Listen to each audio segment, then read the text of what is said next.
Hello, I am Brenda Power. I'm Brenda Jean Power. I live in Australia.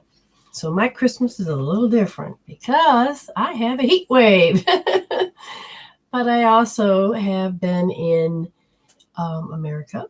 And I used to live in Michigan where there's tons and tons and tons of snow. Now I have to remember there's a couple times where there was Christmas with no snow. But holiday can be very stressful. I have healed so much over the years that I've happy all the time. But then I look at some of my friends and I can see them sad, and part of me wants to help them to get to the stage of where I am.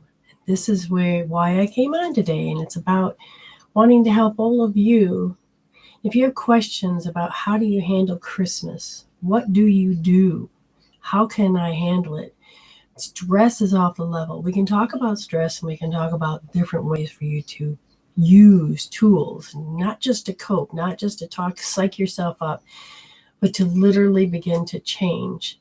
Now, I don't expect miracles, but I do know that I can have a relief when I use healing tools to help. And so it is good to see all of you here. Sajata, I didn't say it right. But anyway, it's good to see you. So if you have a holiday question, like what is your most stressful time? Talk to me about it. And then share with us. And I can help you, probably more personalized, I can help you heal. Because this is about helping you during these, the times, let's say you're pretty good, but you go out in that world where you go shopping and you can pick up all the people that really, you think it's your shit. Now you got to understand, these are boundaries. These are things that because you become more of an empath, or you're sensitive, or you have intuitive abilities, sometimes you don't know where you end and they begin. And it's so important to begin to help you heal. So that's what this is about. So talk to me about healing. Talk to me about, you know what? I had a shitty day today because of. Tell me your stresses. Tell me what's the thing about Christmas. Do you feel like you have no desire to put up the tree? Do you feel like you just can't talk to the in-laws one more time? And let's talk about it and let's heal. Let's use tools to help you resolve. I think it's so important to understand. Okay, so Melody says, I have one thing. I'm totally worried. Do I have cancer in my neck? Oh my goodness, right under the chin. It is like a bump I just discovered. Okay, so first of all, when you think of illnesses, you're out of alignment with your environment. They're doing something, chances are, that is repetitive, that you don't want to do. You're under pressure to always be it. And then there are the constant griefs that would set things in motion. For Melody, I'm going to look. The thing that she's referring to, and as I get connected, okay, so now I'm connected. What's causing it? All right, so you have your stomach meridian. Remember, I talk in energy. So your stomach meridian, and that's where a lot of worries build up. But before that, you had anguish. So the lung meridian comes into play. I'm going back and say, okay, she says she found a lump. Let's go back. Why? You were over-concerned with something very much. What were you thinking about days? About a week ago, from what I can feel, because then we're going to start looking for clues. And they said that your body keeps producing a certain chemical in the body, in which throws everything off. There's a particular hatred that you have towards something, which I'm not sure what it is, and you just can't get the rumbling of your head down.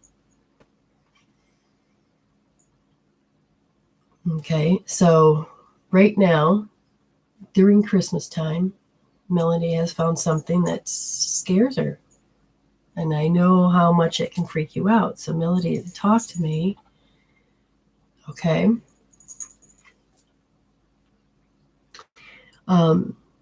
because I want you to take what I said and just think about it. And then we'll talk. Okay? And for the rest of you, oh, she goes, well, I lost Tiffany and my boyfriend had a lot of grief. Okay. Understand that we have got to get the energy moving again. And when we develop certain lumps and bumps, a lot of those have to do with fat tissue. It has to do with congestion issues.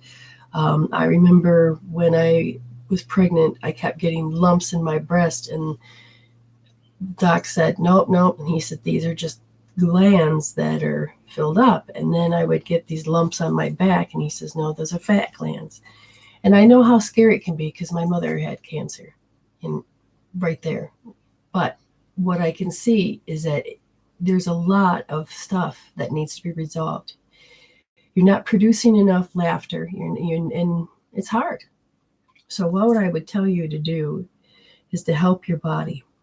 Not only does the trapped emotion worry there, but you have also the symptoms of worry in your body.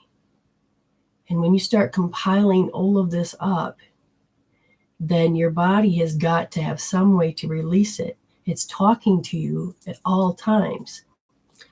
So what I'm looking at is the vibration is much lower in that area. The energy is not moving in that area. And when I look, and I don't see cancer, okay? Just to start off, I don't see it. What I do see is that your energies are all messed up. They say you have a strategy going on inside of you. Now, this is not what's in your mind. This is how the body begins to function. And the strategy is that it needs to find relief. It's looking for a way to cope and to handle and to deal with what's going on in your life. So you've got to go look back at a particular pattern. And if you're not, like, for instance, you lost Tiffany, so talk to me. Who is Tiffany so that everybody knows, so we can talk about it, okay?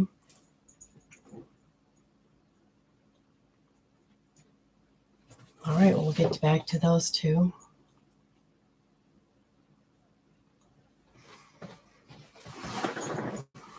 While we're waiting for the delay, understand that your emotions, your thought processes, these are very affecting you.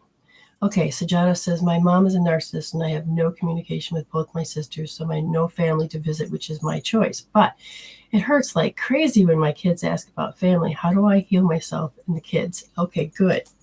The hardest part is stop being so real. When you are so living in the external, I mean, you feel like, hey, no, I'm being human and all this and that, but it's the external that constantly is stimulating you. Now, the outside can't stimulate you unless you already have a program on the inside. So as Sajada says, she says, I have a narcissistic mom, okay? And she knows that the only way that she's going to have the life that she wants is that she would have to separate herself. Now, I get that it can hurt like hell. You have to, one, be very mindful of how you can run with your thoughts. This is an old pattern that we used to do, and we still do it, but we have to become mindful that, do I really have to constantly think it over and over and over and over and over, or can I just stop it? Now, I'm going to tell you, yes, you can.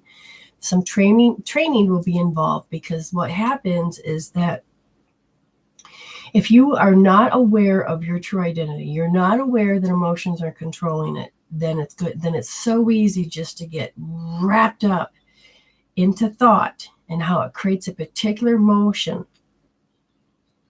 Okay? And it becomes your identity. And that's what we want you to stop. We want you to stop these thoughts that create emotions with them, okay? They have a certain amount of emotions that go with those thoughts. Now, when I first got here, all I could think about was how I missed my kids. Spirit says, how about if you heal your heart? So this is what you're going to notice. The 41 thoughts per minute. How many of those go to what you're suffering about? And when you become, step one, aware, Shit, I'll think about it a lot. Okay? And then I want you to deliberately begin to just take your hand and place it here. What's happening is that 80% of the blood is leaving your forebrain, and you're going into that fight, flight, freeze. You're going into stress. You can't help. And when you start going to stress, the emotions now have to match your thoughts, and your thoughts have to match your emotions. So then you're creating this process that goes on and on and on. By putting your hand here, and you're like, oh my gosh, and being aware that you are focusing on these thoughts and that you can't stop thinking about it. Okay, now sometimes I will tell people that if you can't get to that stage and all you're doing is running with those thoughts, again, placing your hand here helps out tremendously. Okay, there's very specific points that all covers just by putting your hand on your forehead. But you gotta have patience, because if your tendency is to run, that straight ahead, you have to allow yourself and respect the fact that you're choosing to do this. And then you're going to have to ask yourself why. But you can't get there yet. So keep your hand there. Put it on a scale from 0 to 10. Give it a color. You need to engage both sides of your brain. Write it down. This way you will convince yourself that you're actually doing something. And then just lay there. Okay? Eventually, it's going to kick in that those 41 thoughts per minute, you may only start getting 30. It's still quite a bit. Keep your hand there. Because it usually has to do with the stress mechanism right from the get-go, then you can add a little tweak, which is what I use with Hope Therapy. Okay, so you're going to use your right wrist, lay your 3 fingers, so you have 3 positions. That's the first, second, and third. Put your thumb in the 3rd position, nice and soft. Put your first finger here, wrap your fingers around, and then do this. Now, that point on the wrist is for people that are completely stressed. This will work for everybody. If your heart is broken, after you've had this for a while, you'll start to notice your thoughts will come down. Your emotions will begin to change. You can feel the shift. And you might even notice that the phrase that you were so focused on, that you're trying to heal with your ego, begins to change. It's not quite the same focus. Take a pause, write that down, say, oh, it shifted. You need to witness that you're healing, because your brain wants to learn something new. The brain wants you to realize that the innate healing that's inside of all of your cells, you're hearing it, and it's the innate can heal you, but you have to participate with it. If your heart is hurting, then you're going to go to the left side. First position. This time you're going to take your thumb and you're going to push in deep. That's so you can get to that heart pulse point. And then you're going to put your hand here. It doesn't matter if your fingers are spread or not. And you're going to sit there with your thoughts. Again, pay attention to shit. I'm thinking about it. Now, here's the trick. Once you get going, and this goes with every worry, every heartache, okay? You get it down, and you notice that out of the 41 thoughts, you may have maybe you're like, oh, I just went by. You just realized that you haven't been thinking about it for a few minutes, but it's in your mind. And the subject comes up, and you're like, oh. The more that you aware of your thoughts, the more you're going to be able to communicate with your soul, your subconscious mind, and your innate healing. You have the power to heal yourself. Once that comes up, this is where usually it becomes very more specific, but you can go back to those 2 same points I was talking about. And it'll help to wear it down. And you're going to train your frontal lobe that it doesn't need to go there, because why do you overthink? Just take a second. Why do you overthink? Because you're trying to cope, handle, deal, pacify. You're trying to find a solution. And you're trying to do it with your ego. And you're trying to do it with your emotion. You're trying to do it through high beta, meaning your brainwave, when you're happy and you're healthy, you can be a normal beta wave, or you can get into gamma wave. And gamma's it's a supernatural position. But you can go into theta and you can go to alpha and you can just be joy.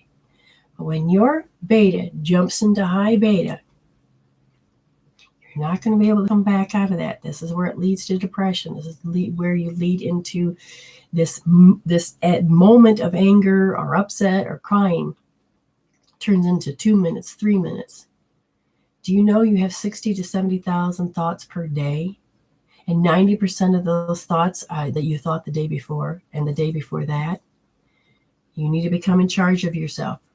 It's very, very important. Do you understand this? So if you can begin to get a handle of becoming, one, aware of these thoughts. Okay.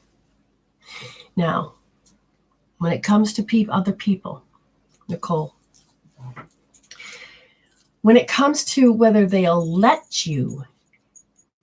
them, yes, you can help me, or no, you have to actually begin to respect the soul. This is the tough part. And let's say they won't let you help. This is where prayer, and I don't mean pray the problem, I mean say thank you, and you imagine that you're sending love and light. It may sound stupid, but it's not. You can even use words if you want. Thinking is a prayer. Praying out loud is a prayer. In position is prayer. You don't realize that you're praying every time you talk. Like right now, here's a prayer as I'm talking to you. It gets backed with emotions. So you can sit back and you say, thank you, Spirit. Now, a lot of times I will just jump in and I will get out of my ego, move it aside. And this is where there's chaos. And I'll say, stop. Thank you, Spirit. I know there's another answer in the quantum field. Thank you. Show me that, because I can't deal with this one. I'll breathe in and I'll just pull it out. Now, literally, you can look at a color number and notice if it's inside or if it's attacking you from behind. You can literally move it. And a lot of times I'll just sit there and I'll let it out. And I'm like, okay, thank you. Now I'm just and I breathe in the white light and then I get focused, and I'll be darned if I don't see the behavior of people in my space change through words, through action. Then I say, Spirit, what do I do next? I don't just jump in and go, oh, thank you. And then go back, because I have to make sure I stay centered as I'm about ready to greet this change that just occurred. Now, when it comes to, let's say, okay, they'll let me help. You can put your hand on their forehead and you could hold on to those points for them and just say, they don't need to know you're doing anything, but it is nice to know that, say, may I touch you, and just comfort you. And then you could hold on to those points nice and soft, and your hand, one hand's here, one hand's on there, and you're talking to them. You're soothing them. And there's a beautiful thing when it comes to a mother. And there is this sense of touch that a mom gives. And that is healing too. But it takes the innate, goes, oh, and the innate goes, oh, yes, thank you. This is why a lot of people receive me as a mother, because I have a lot of that mother energy. Now, the sleepless nights, you may want to look into something called horary. It's horary points, and it has to do with the circadian rhythm. And his body is telling you that the anxiety is trapped in those meridians, and it's thrown it off rhythm. It's like putting a spike spike tire. It's not going to roll smooth. But if you go ahead and you begin to understand, and in the horror points, if you know what time is the most troubling time, like 3 to 5 is lung, AM, okay? And you're like, okay, so if you know what point to touch, and I can't remember if it's, why my brain's not, okay, but you'll find exactly where it is. They'll show you the point, and you're just going to rub it. Okay, you don't have to be vicious about it. You rub it. Do both sides of the body. And then you look, and you say, okay, I wish I could flip. You know what? I'm going to have to get, going to have to make a chart so I can just hold it up so y'all can see it. But at this point, I don't have one. So when it comes to 3 to 5 a.m., you know that has to do with the lung, and it will be pretty much that like third point under the thumb, both wrists. And the opposite of that would be bladder. Now, how do I show you that point? Oh, I might have my chart. But it's on the toe. Let me see. Because, yeah, no. Yes. Yay. So this is the horror points. Oh, that's funny. I didn't realize I had it. This bladder point right here. So here's your toe, baby toe, and then you'll feel like an indent. That's bladder 66. And what you're going to do is you're going to rub that. Again, good 30 times. And it'll balance, and it doesn't matter if it's 3 to 5 p.m. You can do both of that. Now, don't sit there and think, oh, it's 5 to 7 p.m. and I need to go rub 3 to 5. You can. It's not going to hurt it any, but it's not going to help balance the circadian rhythm. You go in the time slot of the meridian, that because every 2 hours we have a meridian that's in charge, and it's in peaks, and it does its best. And this is for jet lag, for all of you that are out there traveling. This is very good itself. Now, again, when you look at how, hold on. You know what? I love how LaRonda said that. I can't seem to find my happy. And that's because there's something interfere with it. Now, you have to look at your daily life.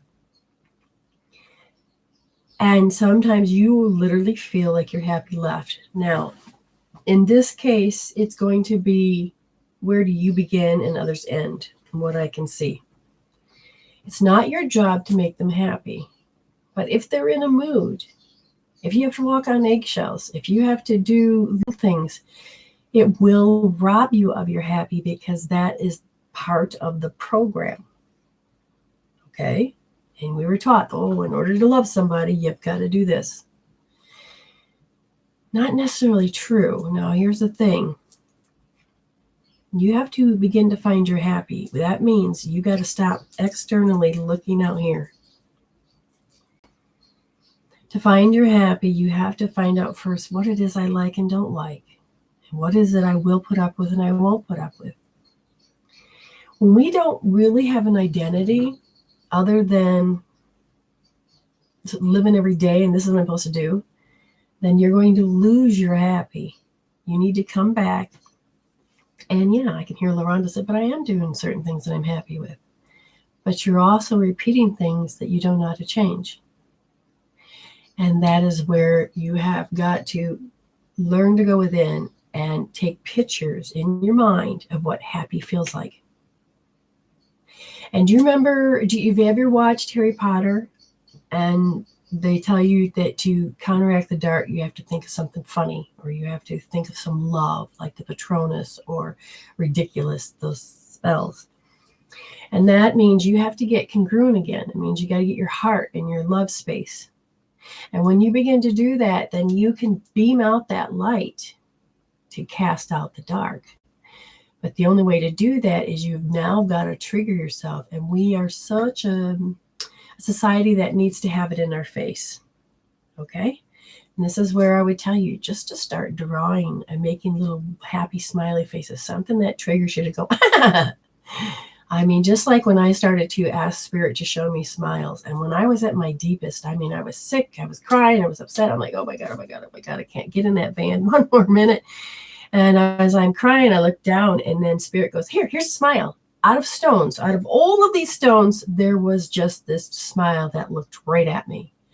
And it struck, and all of a sudden, it struck the brain. Now, the left side of the brain is the happiest part in the body.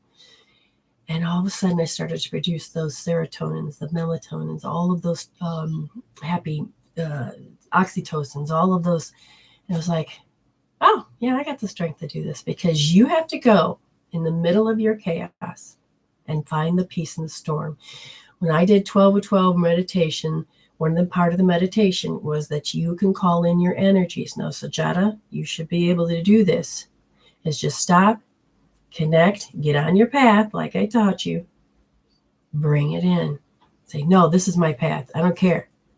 I'm going to calm it down. And then you're going to tune out, zoom in, and call it back and have that ability. I have the ability. You know you have the ability. You already know how to feel happy. I already know how to do this. I know how to be happy. I've had it once. Hold on. Oh, yeah, I remember that time. Oh, yeah. You have to begin to train yourself. So I would put little stickers up, little phrases. You come to my house, you're going to find the word hope everywhere. Well, sometimes, like it's like directly behind my head. You're going to find little things everywhere. Okay? Why? Because they're my reminders. I have words up everywhere. And you're like, well, don't you forget them? No, I've trained my brain to see them. And yeah, it may seem like I forget them. But guess what? It's my support. I had people come to my house and go, well, it's stupid you put words up. I said, control factor. I must be doing something right because I'm doing what I love. And it's meant to drive out the people that don't want to be there.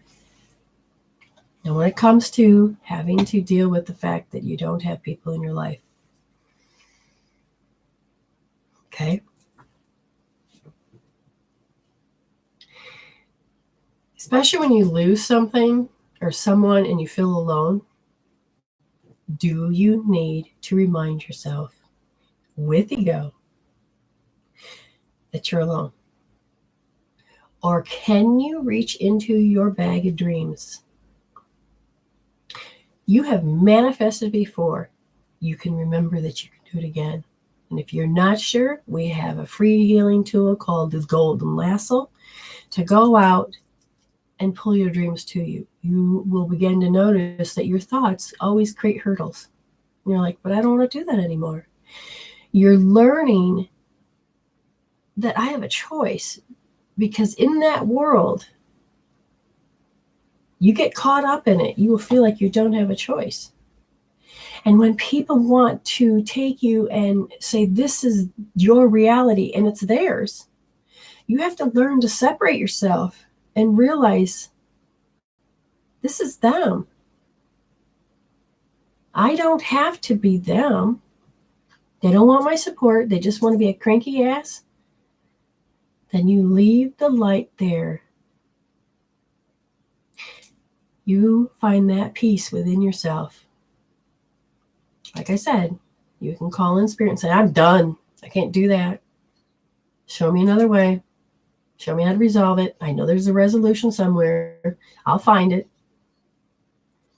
And spirit usually will just, once you get good at it, spirit will just take over. And that person will be the crankiest ass in the world. All of a sudden they'll switch because your energy is not engaging it.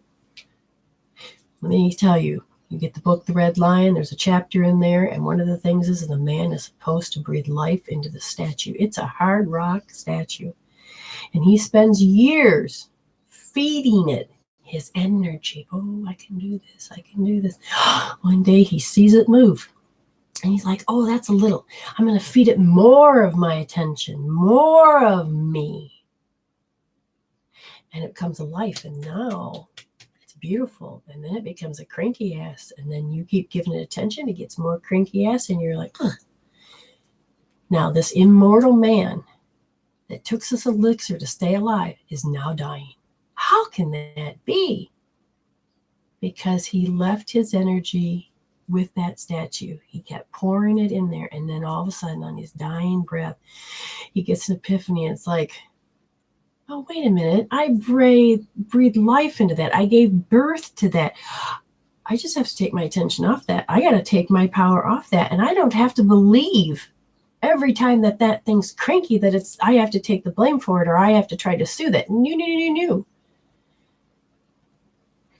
We have loved ones. They can be cranky, but they don't have to set the tone of your house.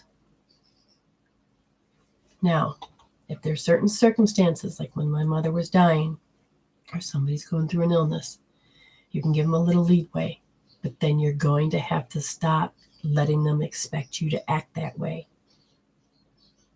And there's actually like a reset. Why? The reset has to do with you. Like when I go on vacation, Spirit makes me go away to do a reset. Every time that I've taken a different leave of certain things, I swear to God, I can't figure out how to change it. And all of a sudden Spirit goes, do this. And then all of a sudden a couple days go by and I reset.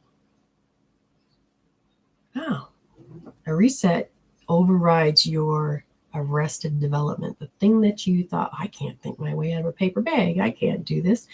Yes, it is called the Red Lion. I'll have to find the link and put it on my wall. But it's amazing that you have to begin to understand that you are in this body. You beamed your ass in this body. You didn't beam it in here just so that the narcissist mother can sit there and control your world. She's only controlling your world because she has to control hers, because that's what her brain said. Oh, you have an issue. You have to control everything so you don't feel the issue. Or if I do this, then I won't feel like I'm going to die. Every person that does these little things is because they're avoiding wanting to feel something. They don't know how to cope, handle, and deal. And so they self-discipline themselves, not in a good way. They self-disciplined you. And most people you'll see, they're about 2 or 3 years old. They have not learned how to put themselves in timeout and discipline, how that emotion is, I want a particular thing to happen. And they don't know how to control that. Now that sometimes it's not having an issue at all, but I just want that. They don't know how to cope, handle, deal, or pacify those emotions. It's not your job to be the mother. It's not your job your job is to say, I do not need to lose myself in this. Now, you want to support and love, you can say, you can heal that. I may not like you for it. But after a while, they're going to look at you and they're going to envy you because they cannot give themselves permission to do the very thing that they want, which is what you're doing. But you are that hope. You are that example. Okay? You are that. That's so important to understand. I'm a little Christmassy today. I was trying to find my elf hat, but that didn't work. Okay. Yes, very good. Sajada says, I feel the words as projection, and it took a minute to realize it. When you realize that words, people's emotions, like if you ever watch a movie and you get caught up, it's a scary part. You're like, what the fuck? You're like, you didn't know that you're so wrapped up. Oh, or I will just get so wrapped up in those holiday movies.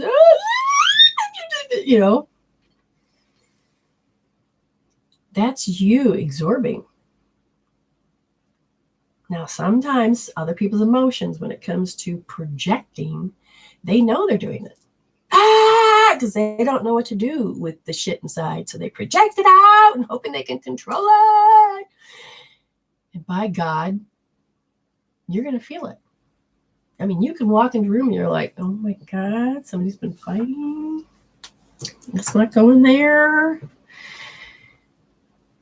this is where you then, if you're going to be around shopping malls, you're going to be around family, this is where simply putting your finger in your belly button and in your forehead, push in and lift out.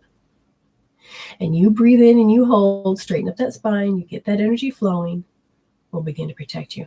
Now, the reason you need to understand the science behind this is because you're like, putting your finger in your belly button? Okay.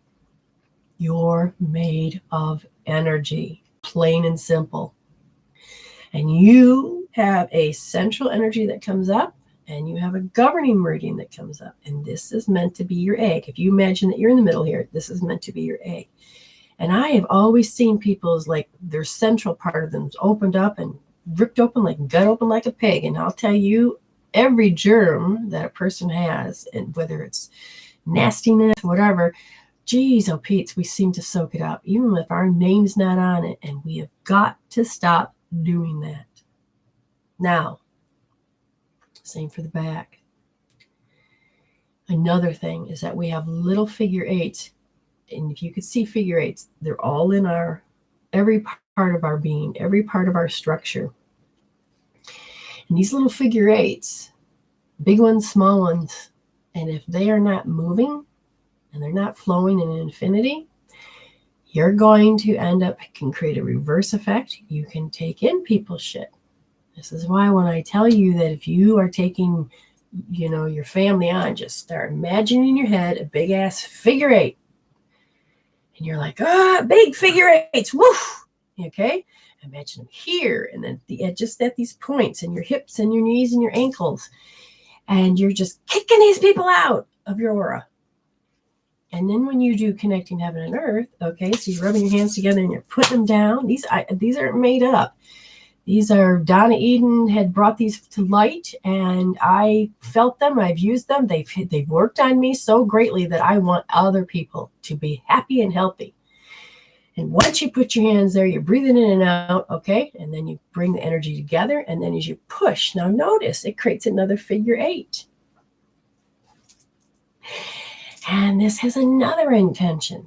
You can even sit there and do little fairy figure eights, just little ones all over your body. And by God, it starts to knit together a frequency that starts creating balance. And you get to kick people's shit out of your space. Okay?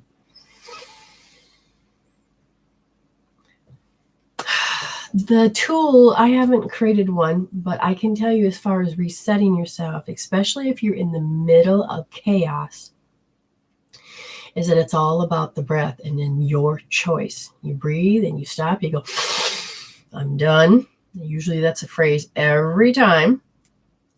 I'm done. I mean, that's my sign that I tell spirit, not taking any more shit in. I'm done. I'm not going to sit there and fight. I'm done. And I can feel this figure eights go up. Okay. Now my mind is too much being an ego. It's like, but I regroup and I just kind of like toss the ego, and I said, nope, I'm not having it, not playing with it, not doing it anymore. Now I've done this enough time to help you understand that when you feel the external stuck inside of you, you literally can tell your subconscious mind, if it's in, it can come out. And if it's out, it can go further. And if it's big, you can make it small. And if you want, watch it disappear.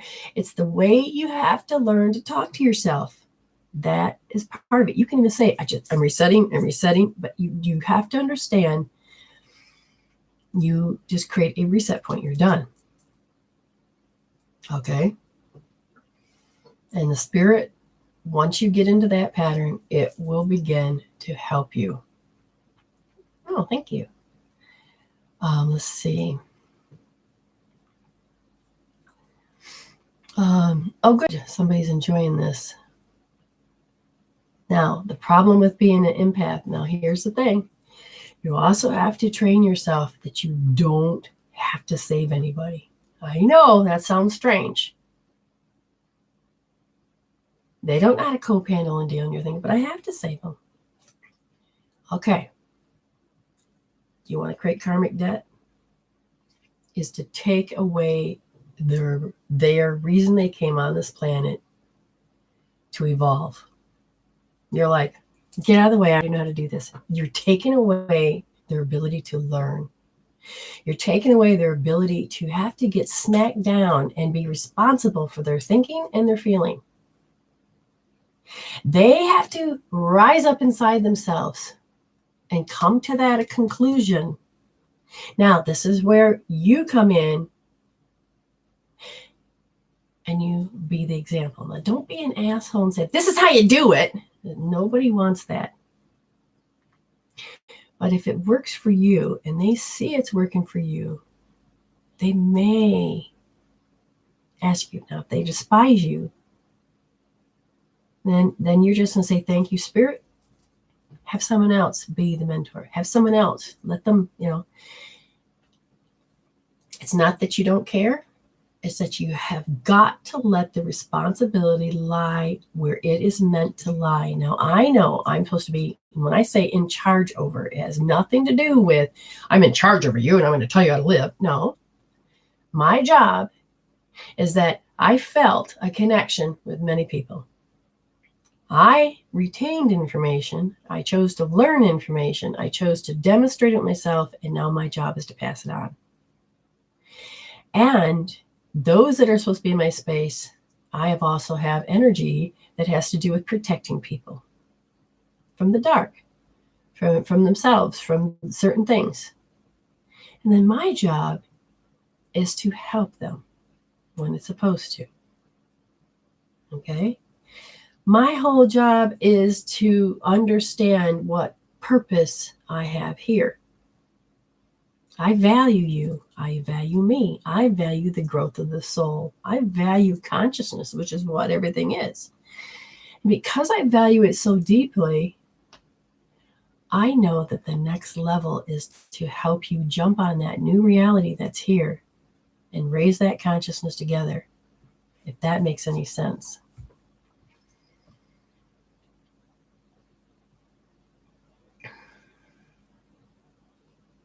Now you can put, as a healer, I will be a mirror and I can feel what you're feeling, but I don't have to feel the intensity of what you're feeling. They can just tell me the number. I can relate to it. The old way in magic or in healing back in the old days was that the healer was meant to take on the disease and pass it through. I think the resurrection with Ellen Bernstein showed that. But that's not at all what this new frequency is about. I come from the new future. I'm aware of this. And the idea of being a healer now is to help you understand the only way to really heal is the power is already within you. And if I can give you the courage and the witnessing that I can do it myself. Oh, I see the change in myself and I did it. Now, a lot of you think I've done it. No, I'm only accessing the program you already have within you and telling your innate you have the ability. And eventually you get over those little humps. You start taking classes. You're going to start noticing you can do it too. I want you to be empowered. This is what this new era is about. Okay? Let's see what else people have. Oh, wonderful. She says everybody enjoys knowledge. We enjoy your knowledge. Well, thank you. Oh, Nicole, that's wonderful. And see, there's stuff you can do because I have a daughter that allows and I have a son that don't. But it doesn't mean that I can't step up and send in energy, and then when he calls out for it, he can take it. And a lot of times, like Amy was sitting in the mall or wherever she was at, you can send energy and then somebody will pick it up and do the random act of kindness. You put it out there and you say, who is willing to do this with love? And sometimes it's an animal. Sometimes it's a person. I know I answer the call sometimes and to help the next person. But it's about jumping into that wavelength. Now, again, you don't have to get caught up. And when you begin to get caught up, that's when you have to really realize that, oh shit, my thoughts, my 41 thoughts per minute are nuts. Let's get back to that. And let's say, okay, I'm only thinking about, don't just say, oh, I've only thought about it maybe once in an hour. It's still calling for your attention. If you don't resolve it, it will start to build up. And let me tell you, your inner world starts, your cells start emanating a light or a frequency of what you want. It's not always the good shit. So let's say once every hour you're thinking about this and you haven't resolved it out, it's going to pulse out like a beacon. And then all of a sudden, people are going to have to help show up. Animals, situations, your freaking stove don't work. Other little things will begin to happen. And you could lose it. And then all of a sudden, it will link up to what you were thinking about. And then it's back up to being full blown. When you can begin to heal that emotion out and train yourself to know that shit, I see that this is happening. Now, don't go, oh, I can connect the dots through my ego and say, oh, see, this is how it, oh my God, I must be jinxed. Oh, something bad. No, that's ego. Connecting the dots is to show you that shit, I have a link here. I wonder what the emotion is. I wonder what the thought process is as far as like I limit myself, okay? Self-imposed. Because I want other people happy. Do you really think that's a good belief system? Old paradigm said yes. The new paradigm is you can't help humanity. Now, let me explain what the soul, what I've learned. Here's your soul group, 144,000 people, and all of a sudden you're born and they're like, oh, someone's alive. Okay, throw all our shit onto this person. Now they have one hell of a hard life. Couldn't resolve anything because too overwhelmed, too much shit going on. Okay, that person dies, goes back up. The soul has not moved. The soul group has not moved. Eventually, after a couple millenniums, it's like, okay, now one or two get born, come down, and they're like, wait, keep your shit. How about if I focus just on my issues? Now, first of all, we had to go and figure out which is ours and which is other people's. Okay. But then eventually you begin to resolve your own issue. Something began to happen with the soul. That person evolved. Their consciousness evolved, which then back to the collective consciousness, the soul group evolved. And everybody's going, oh my gosh, how did that happen? Can we do that again? How do we do that? How do we evolve this? And it took some figuring out that it was because the one that was born worked on their own shit. So now you're out here among all your family. You're not here to solve their shit. You're here to listen, to support, and make suggestions. But here's the thing, the dynamics of the male and female. A woman does not want to hear a man solve their problems. But a man does not want to hear the woman. There's a third option.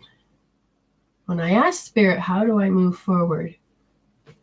Spirit says you have to solve your own. That means you have to learn to be a detective. A part of you needs to learn how to be a MacGyver. Now, if you remember the old TV show, MacGyver could make a bomb out of a paperclip and, I don't know, something else, and all of a sudden it worked. Spirit says all of your answers are within. And if you were in a situation like I want to hold up something and I don't want to have to go out and buy a gadget to do that. Mechanics say if I use this piece, I can do it. And I did it. It may not look pretty, but it worked. And that's not the same as it's broken, then I'm going to fix it. So you're just going to duct tape it. Now, duct tape, I love duct tape and I love blue tack. Just saying. But we lost the ability to be able to upload and upgrade and cycle. And we forgot how to use that intuition with the yin and the yang together. The yin is that intuition, and the yang is what execute it. And we forgot. We keep separating it. We keep separating it, and we expect people to solve it. And I can't move forward, and I don't know what to do. So therefore, I'm going to reach out to somebody else to give me that answer. Now, there's a difference. Learning to reach out and getting the answers so that you can use your intuition and your yang energy to make it happen, versus your ego saying, okay, I can't do this, therefore I'm going to rely and put all of my responsibility of my life so I can take a breath on this one person. I'm sorry, you weren't born in that body. They were. Stop robbing their body. It's okay to support and love one another and to work together. But it's not okay to sit there and expect other people to live your life, because then you become a very high maintenance person. And then your soul's not going to evolve. You're just going to spin your wheels.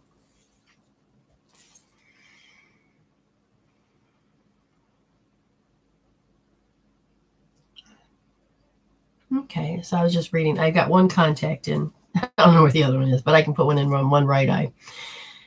Angela says, I have been having a lot of feeling. I have been here before. Oh, you're gonna, yeah, that's yeah. And people who are saying, oh, I know what you mean. And yes, because we're not learning really anything new. We're only beginning to remember what we already know. That's what Earth School is about. We have taken that evolution so far that we're done with that. We've hit that wall, and we're saying it's time to go back to evolution. We're done involuting. Time for evolution. As you begin to move, you're going to go, Jesus, that deja vu? I've been here before. And you're going to start noticing that the spiral of life, not the linear,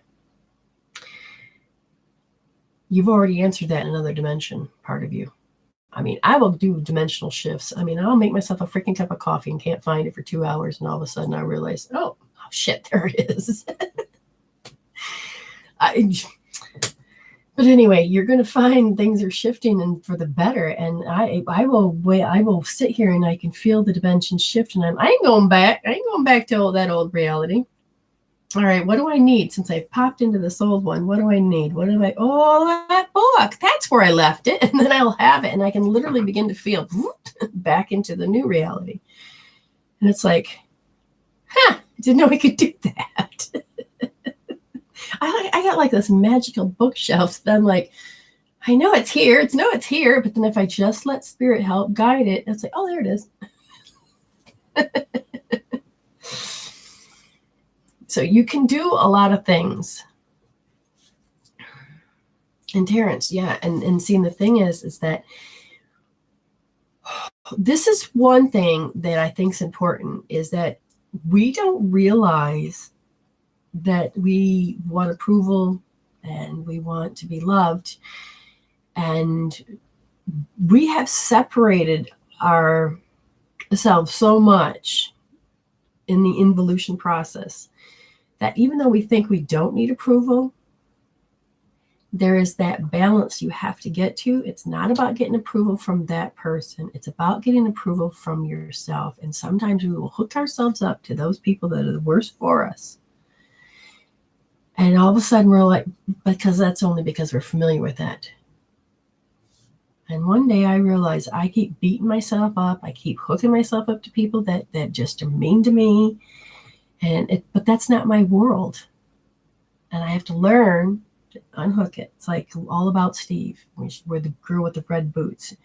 She had to go find her peeps. She had to find out where she meant to be. And that means unhooking and letting go of what was familiar, because all your answers are in the unknown. But if you follow it with your heart and that urge, you're not going to let fear go, oh my God, I can't, because you can't see the answers. But if you allow yourself to have that part of you, you're going to start finding it, lining the people up, and holy shit, you're like, what the hell have I been waiting for?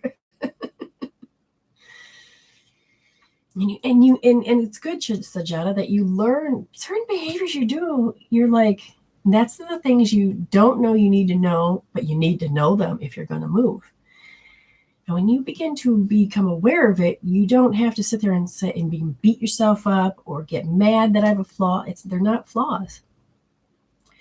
You chose, I'm going to look at it this way. Through that kaleidoscope of life, those perspectives, that's what you chose.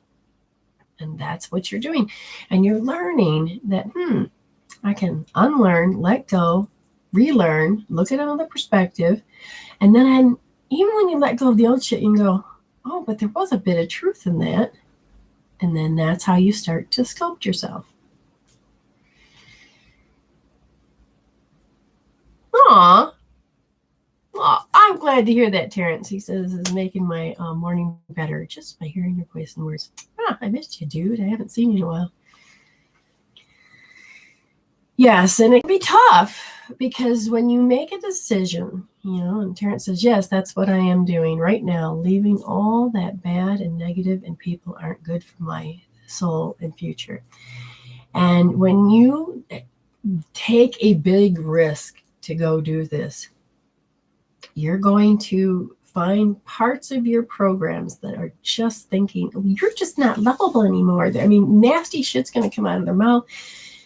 But it's you. And Spirit says to you, you said you wanted this. I'm going to keep asking you every day, do you still want it? At the same time, I'm going to offer to you your programs that you haven't let go of yet. And so when people show up to you and they start being nasty or they make you feel like shit or you feel like you have to go back and obey, I'm going to still offer you, do you still want this? Because you're asked to make a choice. And you're learning to break free that I don't have to believe that. When you begin to understand how you chose to get played, how you chose to learn, how you chose the interaction, it's not about hating anyone. It's not about blaming anyone. It's about, I don't like that paradigm anymore. I mean, they may be okay. Their brainwave, their soul chose that's the kind of life they wanted to live. But you know what? I'm not born that way. I'm born to be something different. And the only way that you can embrace that is to find out what you're not. Because when you finally say, yeah, I'm done with that. I'm sorry you're upset. And it doesn't affect you anymore. And you're like, oh, love you. Thanks for respecting me. Because sometimes talking to a wall is just talking to a wall. And you need to jump onto that track because then, but when you're there and you're by yourself and you haven't called anybody in to help you, support you, it can get very lonely. And you have to take pieces of you with you so that they're comfort, otherwise you may have too much comfort food or you may have, you go back and fall backwards. It's like Christmas time, for instance, people will go back to old relationships because it's familiar and it takes care of that pain of being alone. But then you kick your ass later going, what the hell did I do? Okay? Don't mistake it. Don't mistake that. Get the golden lasso. Start using that healing tool and drawing to you what you keep asking for. The universe says you keep asking and you keep saying no. You keep asking, we keep giving, and then you cancel the order. But then you keep asking. Eventually, you're going to wake up from your bullshit and you're going to go, well, hold on, my order's here. And then you start to use it and figure out how to use it, and you will begin to focus on your world. Trust me, I've been there. You'll be happier, way happier. Oh, thank you, everybody. So do you ask what your programming is? What do you mean? Because I know that everybody has a program. And I'm going to give you a clue about how to find yours. If it's less than love, okay, you're going to start noticing it has to do with an emotion. And the best part is to begin to, recognize that you don't just have anger, fear, and sadness, and occasional joy. There's actually a whole list of emotions. And when you begin to, like, for instance, oh, God, I just resent that. And here it was, I was heartbroken. I addressed the heartbroken instead of the resentment, and the resentment dissolved. And people think, well, I'm not that, because the ego says, oh, I'm not that. But if you were to ignore what the ego said, set that fucker aside and say, get over there. And you listen to your authentic self saying, that sounds familiar. I have to be an ass because this is, now, let me explain this. I had somebody that was constantly negative all the freaking time. And it's like, you were supposed to be, with my car. You're supposed to be home at a certain time, but now you're half hour late. No. And they accuse me of every damn thing under the sun. And you're like, oh my God, I'm so tired of explaining that you got to cash out. You got to wait for the people and you have to have the drive home. And then there's traffic. And then you just get tired. And you're like, I can't do this anymore. And the old me would then, fine, what if I did this? And one of the things that it came up with was, I'll be angry too. I'll say something bad happened at work. And then I would look and I'm thinking, oh shit, everything went good. Oh yeah, he was an asshole. And then I exaggerated it. And then my brain started to create stories. And then I'd come home and I had a good one. And I walked through that door and and then all of a sudden it diffused her.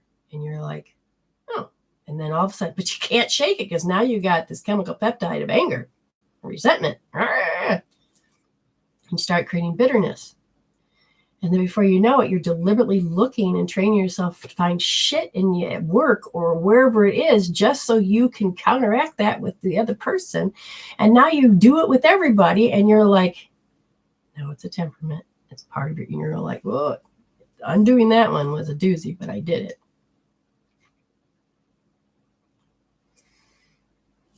You'll be back, Kelly. You'll find the messages. That's a sign. Sometimes we stop ourselves. Oh, see, somebody else is going through it. And you're going to find we begin to awaken up. And deja vu is that we're remembering what we already know.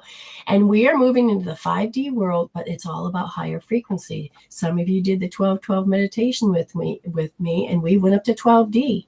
And you downloaded a lot of information, which was already at play in the universe. To those that haven't done the meditation, you're going to have a lot of deja vu. Those that have taken the meditation, it'll feel like deja vu, but then you also have a little inside. You're going to go, oh, you begin to recognize just a little bit more than going, wait, something caught my eye.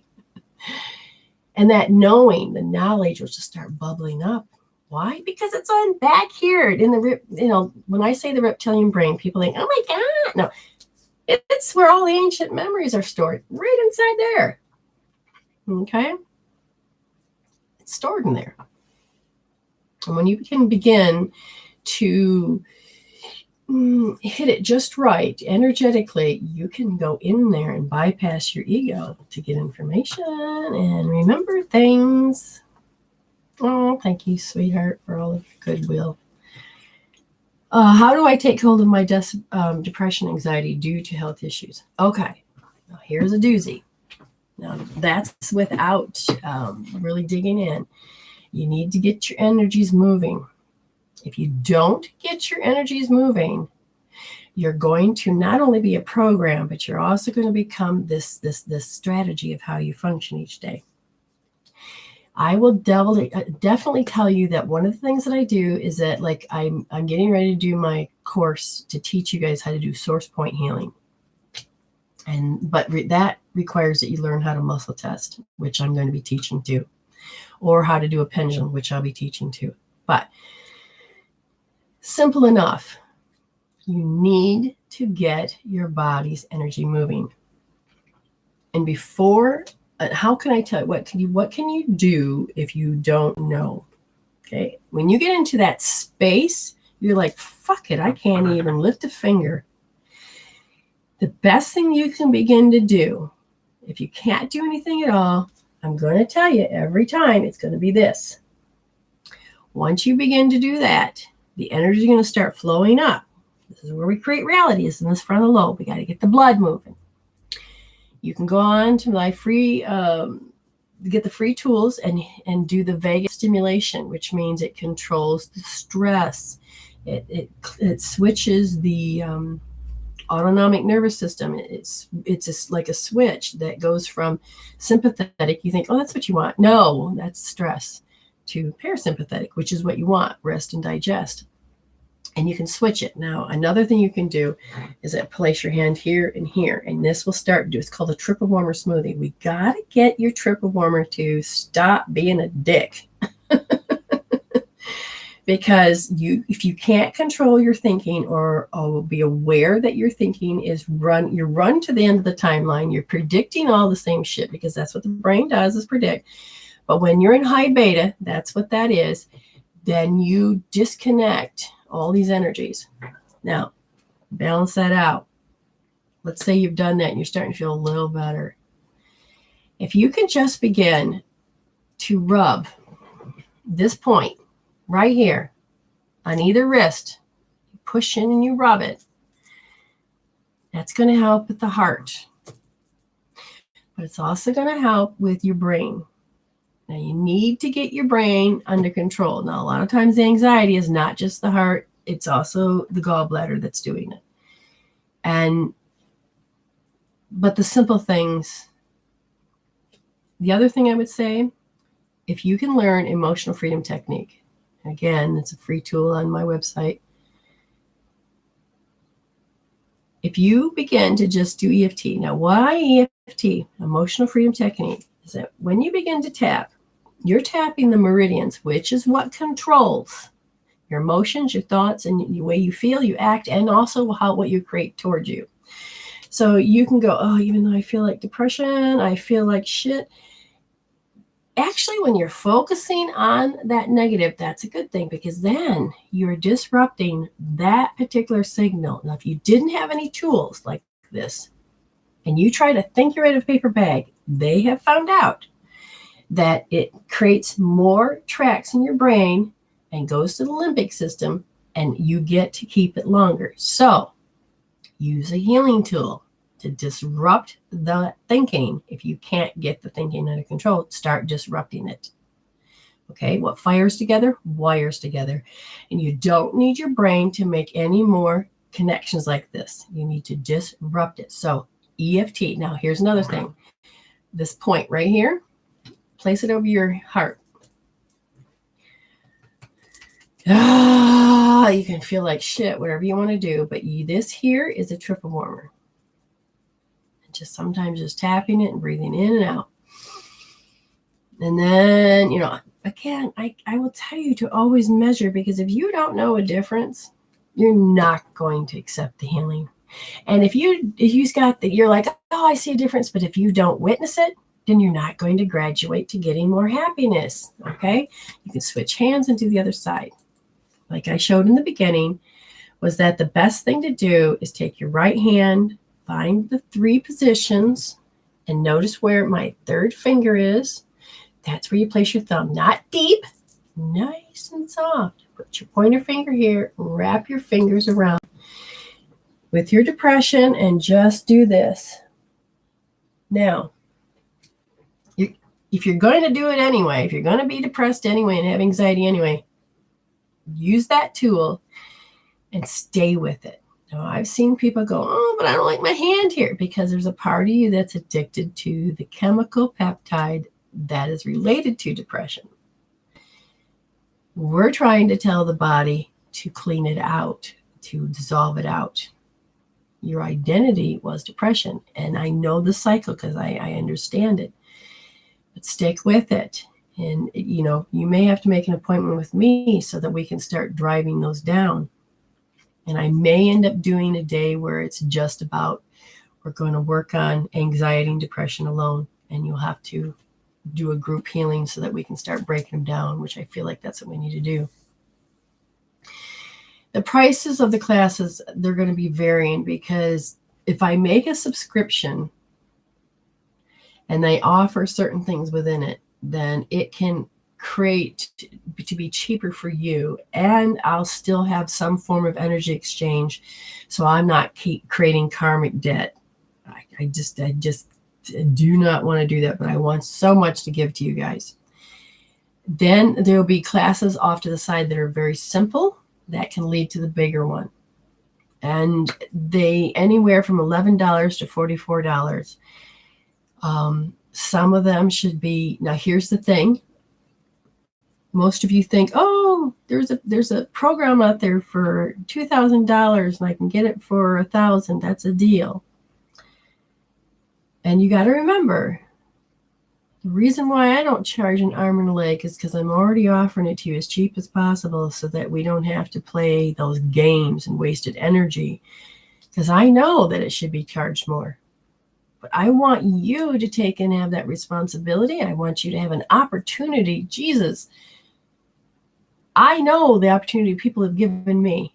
And I am so thankful it's about me paying it forward as well. But I can't also take on karmic debt.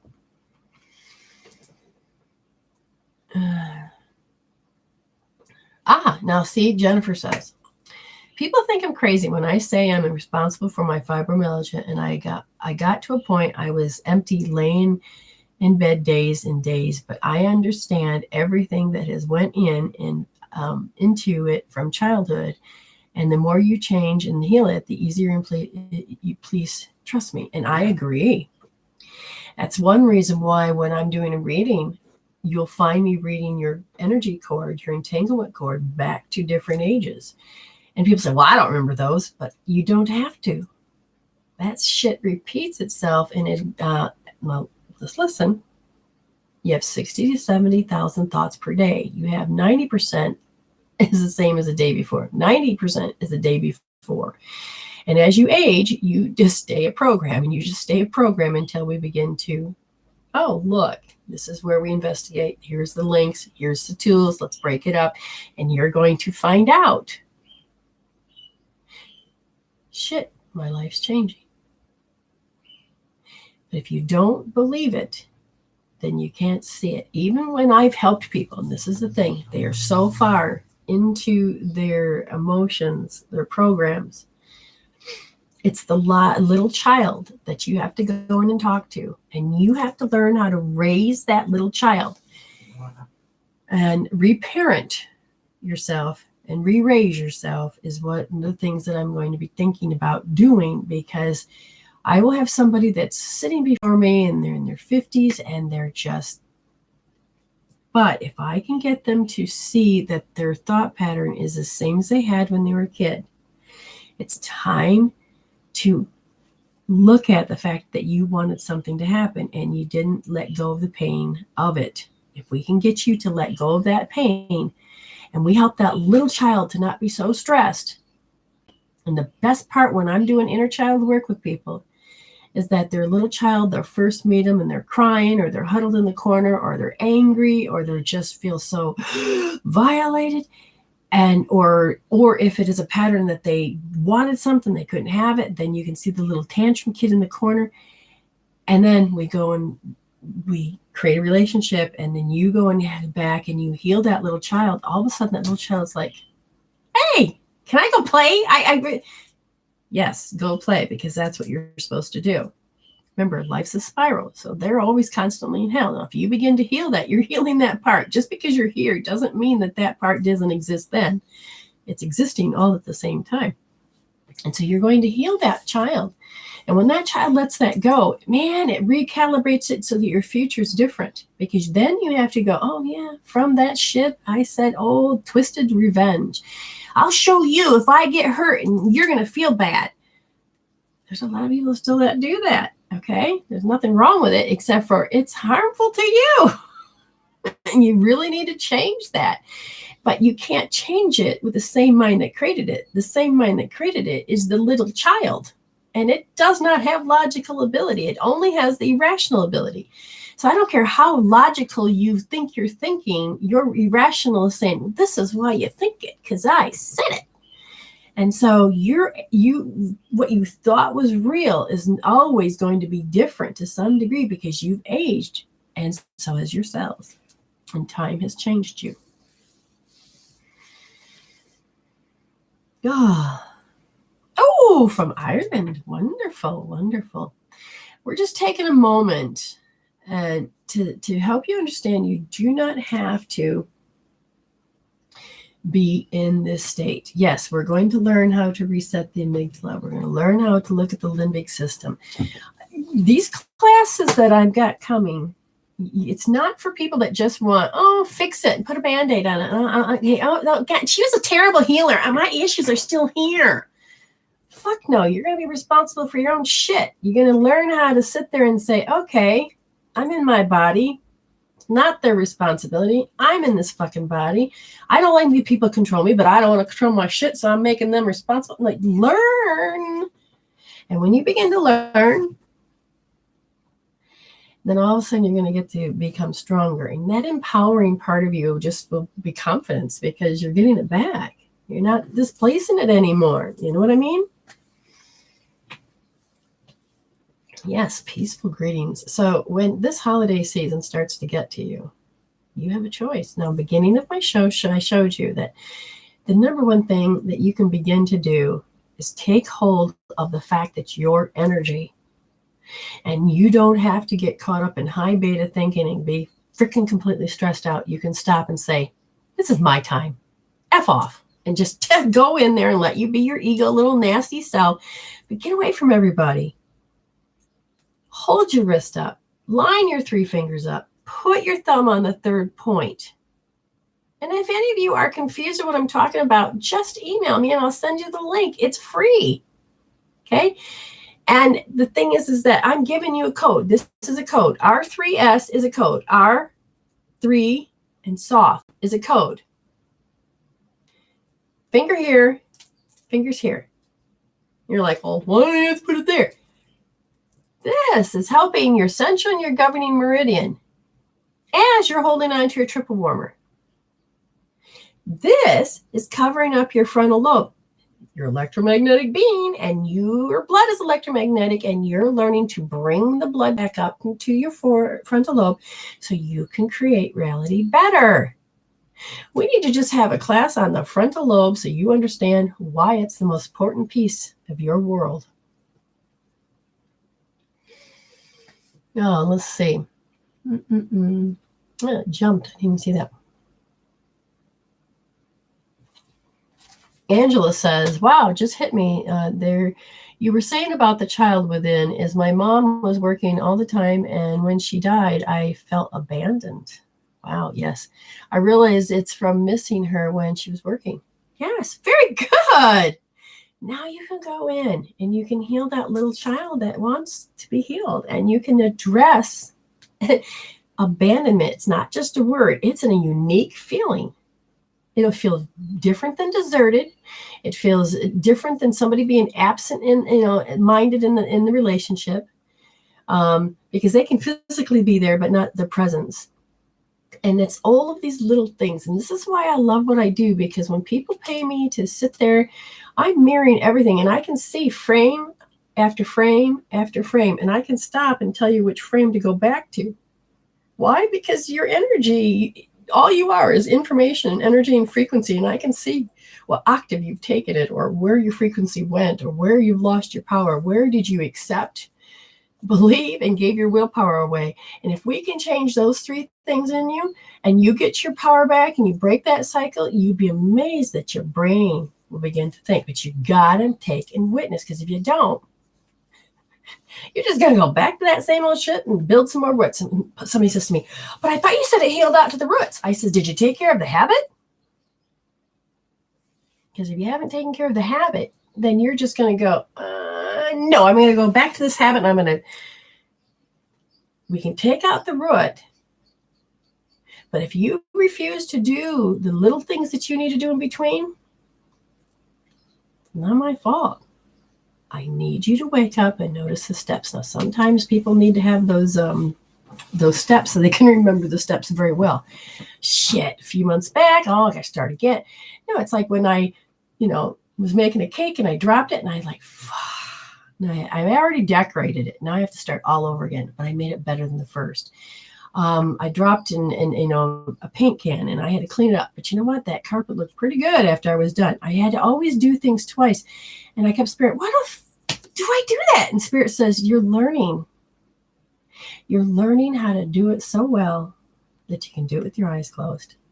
And to the point where you won't need to have to learn 1,000 times, because you're going to learn those little tiny shortcuts that boom, boom, boom, boom. Guess what? Spirit was right.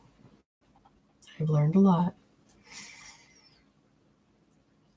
Okay, Jennifer says, I have depression, anxiety. I don't use meds for it anymore, and it's not always good days. But listen and learning tools that work and gets easier. You're worth the peace. Yeah, absolutely. Absolutely, because I have to remind myself what depression is. Not that I need to go there. I've asked for Spirit to show me the programs, remind me the feeling, but I don't have to have the hook to say that I have to be that. Okay? I can change this. Ooh, Betty says, the more I witness, the more I learn. Yes, because you told the universe, thank you, you witnessed, and oh, she's ready to graduate. Yes, give her more. And then all of a sudden, this whole other world begins to open to you where your ego says didn't exist. And those that walk around going, that's not real, you're like, get out of the way. I'm already doing it. You can't really explain it, but you know it exists. Good on you. Okay, very good on you. I mean, I'm just so thankful that I was able to come today because things started to get thrown off, and Spirit told me that it's not about reading sometimes. It's about I have to show up to you differently. So you talk about a reset. In this reset, I just was on yesterday, but Spirit says, you know what? Reset. And it was just, okay, I don't have to show up that way. And I'm going to trust that part of myself. Spirit, I said, Spirit, what do you want me to do? I want you to get on. Well, I have to, and I'm sitting there, I have to label it something or it doesn't let me use the machine. And he said, oh, Christmas greetings or something with a little help. Okay. And then I trust Spirit to guide me because my authentic self has a voice, but sometimes it needs information, not from the outside, but from its authentic source, which is God, which is, the creator of all that is, and to tap into that bandwidth of universal consciousness, but it is without taint, the bad stuff. I mean, when I say taint, I think of the taint down below. Never mind my mind. Silly girl. Okay. Anyways, you can have some help. All you have to do is begin to believe I'm energy. And I may be feeling like shit, but what would I do? No, not what I would do. What would Brenda do? Now, what would Brenda do? I would listen to Spirit. Oh, what would Spirit do? And Spirit would say, heal that shit. Resolve to evolve, and heal instead of deal. And it's like, all right, what did I learn? Now, again, you can go learn all this stuff on your own, or you can begin to understand that I would tell you to use a tool. Well, what tool do I use? Sometimes the simplest is, all I can muster is my hand here today. But if you know how to measure, especially write shit down. That's part of witnessing. I feel like shit. This is what the symptoms are. This is scale 0 to 10. 10, motherfucker. 10. That's how serious I am. And the color? Blah. Blah? Yeah, that's what it looks like. A splat. Blah. Black. Gray. Blah. Sometimes words doesn't mean anything. You're like, That's how you know it. There's nothing wrong with how you know it. But you got to begin to recognize how you do know it, because that's how you define it. Don't let anybody else define it for you. Now, you can be guided, but you're the one that ultimately has to do it. So you don't have to sit there and be your program. How many of you woke up and you're like, oh God, I don't want to get out of bed today. And you started to run with that thought. Your body says, yeah, I agree. Now, who's in charge? You or your body? There are days you're like, oh, I have to be responsible, and you force yourself to get out of bed. But in the meantime, your body's going, oh my God, do we need to get, oh God, can we put a, don't bend over. That hurt. Yeah. I need some coffee. First of all, you're not there. You are the program. And there are days like this morning. The alarm went off. My body answered it. And I'm like, wait, what's going on? I haven't even, where am I? Okay. So I'm in the kitchen and all of a sudden making coffee. I'm like, we're in an automatic response. And I'm like, okay, stop. Thank you, Spirit. I'm going to jump in my body since it took off running. And I can just sit there and I can bitch about it because it feels good to bitch because that's what I've raised myself to do. No, that's not good for my thymus. And then all of a sudden I'll look up and I'll see a smiley face or I'll see the word hope. And I'm like, oh, yeah, that's right. I put those there for a reason. Do I want to be hope or do I want to be a nasty little self today? That's not gotten me anything. So hope it is. Oh, and that's when all of a sudden I'm like, I saw how cute my husband was in bed and he's laying there. And then all of a sudden, and like I said, it's like Harry Potter. You sit there and you think about, you got to have to be in that joy to do a Patronus. You're ridiculous in order to change the boogeyman. And then all of a sudden it's like, yeah. And then you're starting to download the intuition. And as soon as you do that, it's like, ooh, yeah, because then you override the body's program. And you're overriding the auto response. And the next thing you know, 3 hours later, and you're like, you're doing your thing. It's all good. I don't know. Do you hear high-pitched noise? I hope not.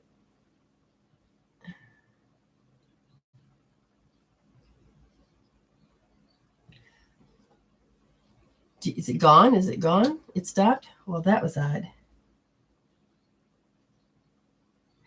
I've even switched monitors. But again, hi, is somebody here? Yeah, we're all here. Oh, wait. Are you all? Wait. You're here because of other people? Okay. Okay. Yeah. All right. Y'all keep a lookout. Those that are watching. Anybody who's ever that you loved is on the other side. Just remember, they're just a vibration away. They wanted me to tell you that Merry Christmas. What they wanted me to tell you is that all of a sudden, be aware that if you get a giggle, or if you look over, don't be surprised if you see something like a feather, or you hear a bell, or you see a smile, or a thought about them, a song that you relate to them with. These are their Christmas presents to you. They want you to understand that if you really can tune in, they can send some marvelous things your way. And just when you're talking to a stranger and they're wearing something that reminds you of your mother, take it. Not their thing. Take that. My mama sent me a message. Let them have their stuff. Don't steal. That's not what I'm saying. But they're there and they want you to feel the holiday greetings. When you think you're at the loneliest and the research of your mind, just all of a sudden, if you see a candle in your mind, understand they're saying, follow the light. It's hope. Because that's going to light love. And you just like, yeah.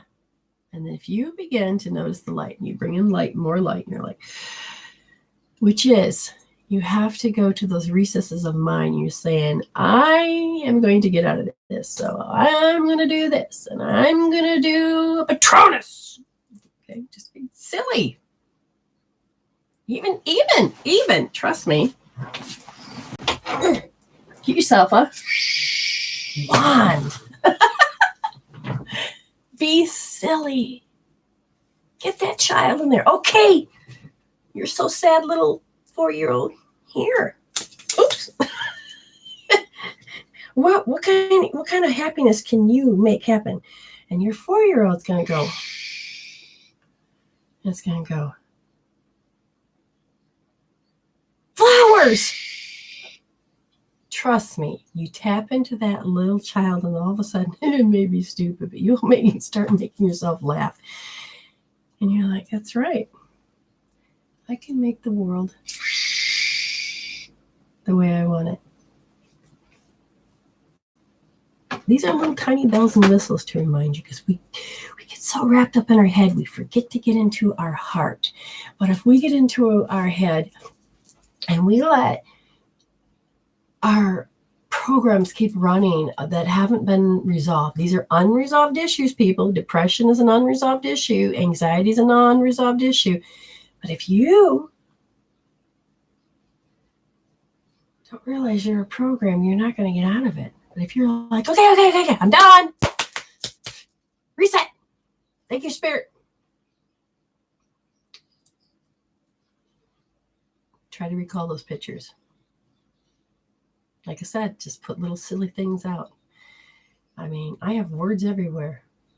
They're intentionally for me, not to you. Well, maybe that one is for you, but that one is always for me. It's helping other people evolve.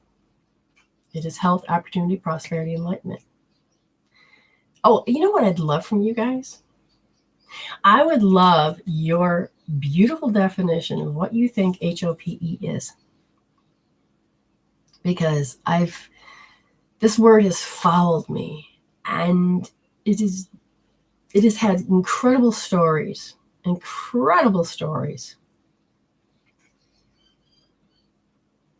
You know, and these sadnesses can disappear.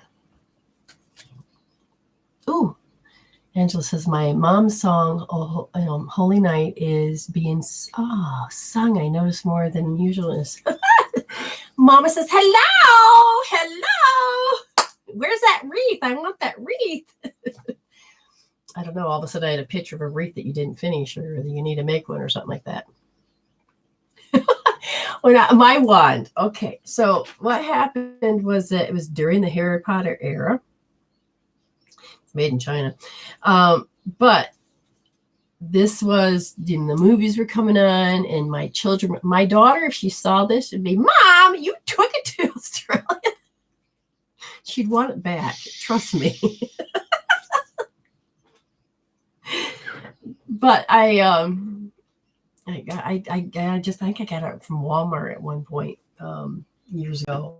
But I've made several wands. I think we should have, you know what, maybe I should do a class where I tell you all the things to get, and then we make a magical wand together out of sticks and little things. I have went into the forest, and I'll swear to God, there was a stick that looked just like a wand, and it kept saying, pick me up, I'm yours. And I'm like, are you coming home with me? And yes, it came home with me. I got staffs, I got sticks, I got rocks. I mean, these things, you wait till you come to Australia and you come walking. Well, it was my labyrinth, but now it's a chakra healing maze. But I've got things out there that have, I want to go home with you. And I'm like, oh, I know you do. And then somehow it gets in the car. Me and my husband, I swear to God, rocks follow us home. They're like, aw. And then we put them in the garden, and they're there. I swear to God, they're so happy. They're like, hey, how you doing? Oh yeah, I'm here too. And you'd think you'd hear a conversation. Oh, I know I hear conversations, but y'all think I'm nuts if I told you that. But too late. I'm me. Oh my God, I love that. Hold on, pain ends. Yes, I love that. I can't wait to look through. Happiness over people everywhere. Oh my God, this is exciting. There's always a better outcome. You know what somebody says to me when I'm feeling on my worst day? How are you doing today? I'm doing better and better, because I know inside my mind, I don't care how much I feel like shit, I've been better before, and I have it. I know it. I can do it again. That's what I'm repeating. And when you get into those little stored pockets, you're like, there it is. There it is. And you can get silly. To me, it's amazing. It's just, and stretching. Okay. Getting on the floor, ladies, gentlemen, is so important. Let me tell you why. because sometimes that energy won't move. Even when I've done my source point healing. Now, I can get rid of headaches. Sometimes I can get rid of upset stomachs, help get rid of diarrhea, your body. But sometimes your muscles and your nerves and your immune system needs a little extra, especially the immune system, because it doesn't have a pump. And I'm not talking about just straight yoga. I'm talking about stretching, just simply stretching and doing core stretching, because core stretching is different than your normal stretch. A core stretching works on the right controls the left and the left brain controls the right. And when you begin to start working on that core in the opposite direction, and you do like, was it the dead bug exercise or the cross crawl energy movement, you're working with that particular part of your core. And I will lay there, and I've learned that you need to do it more than, was it more than 30 seconds or more than, I've got it down to when I'm like, I've got my hands here, because before my one shoulder would not move. And so this is flat, and this, I'm like, oh, finally, I've learned that the body's just thinks you're moving and exercising won't change. But if you were to stretch, and I do it on the count of 10 breaths. That's 1 in and 1 out. That's 1. And by the 8th, all of a sudden you can feel it go woof. You're like, whoa, the muscle just said, oh, she's not just moving. And then you can start correcting this particular part of how your auto response of how the muscles say, this is how you're supposed to hold yourself up. This is how you have to behave. And then you don't.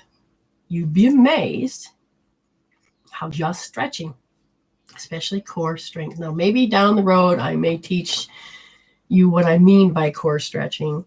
But that means I have to get a camera that can see me, or my husband can hold the camera so you can see it. And that's if I'm willing to let you see the rest of me. Yeah, you've seen worse. Look at my old pictures. Anyways, you don't have to be a victim of holiday blues. You don't have to be a victim of having, oh, Betty, I don't know if you're still here, but you said I think it was you that said something. I wish you could remind me. You had an epiphany. I'm so proud of her growth. It was like something about, hey, I'll do this. I'll order it ahead of time because it takes a while. And all of a sudden, I got it. And then all of a sudden it's like, here, I need you to do this now. And you're like, but it's too, and then you're like, it's too late. And then you take on the responsibility, and then you push yourself. And then it's like, wait, no, we'll just have to go without. There's just something you don't. And it's learning that when you put these under pressure and these restrictions and self-imposed limitations on yourself, it's like tying yourself up in a knot and giving yourself your own wedgie. You know what I mean? Betty, do you remember that? I think it was you. But it was like, but you don't have to. And just the awakening of going, shit, I do that to myself. And choosing not to can be such a release, because you're like, the hardest part was how do you give up doing traditions? I mean, it was like every tradition is that everybody had to have Christmas at somebody's house, or you had to make cookies every year. And when I decided that I'm not going to die, and neither are my family or friends, if I didn't make cookies that year, they'd probably be thankful. I mean, I kept telling myself, convincing myself, and through a negative talk, but then it was like, stop that. I know that this tradition is supposed to stop. And I could use every excuse and the reasons why I had to make cookies, why I had to go through this, but it was burning me out. And the love that I used to put into it, I couldn't put it in anymore. Yeah, Betty says, I control the situation to make things perfect, overcompensate. Yes, that's right. Thank you. And when you finally realize you don't have to do that, I mean, literally, you got family that comes up to you, you need to do this. You have to do this. You're like, actually, I don't. You want to know how I learned this? This sounds weird, but I was at a friend's house when there was like 8 people. We're all eating. Now, I grew up very strict as far as eat everything on your plate because all the kids in China will starve type thing. Or, eat everything on your plate because we didn't have a lot of money and we didn't have a lot of food. And the little food you had, you don't want it to go to waste. Well, if you're not going to eat that, then somebody else can eat it. And da-da-da-da. All of these things around food. And so now I'm an adult. I'm sitting at someone's house and I saw that they had ordered this big plate of food. And they took 2 bites, pushed it aside, and I was joking. And I did not realize it, but it was a joking that you better eat that, or so. I can't remember what it was. And she says, I've learned not to have to be controlled by people like you. And I'm like, wait, what? I wasn't trying to control it. At least I didn't think I was. It was my program that I had to me, and I was just joking, and at least I thought. And she goes, I've learned, because I've had food issues, it's okay for me to say no, and I can actually learn to watch it go to waste. And I said, I'm sorry I didn't make you think that I was trying to control you. I didn't realize it was a program I had of my own. You can break away at any time. Now, there may be fallout, but you have to understand what excuses and reasonings cause you to stay, what excuses and reasonings are you going to hear as a backlash that might pull you back in.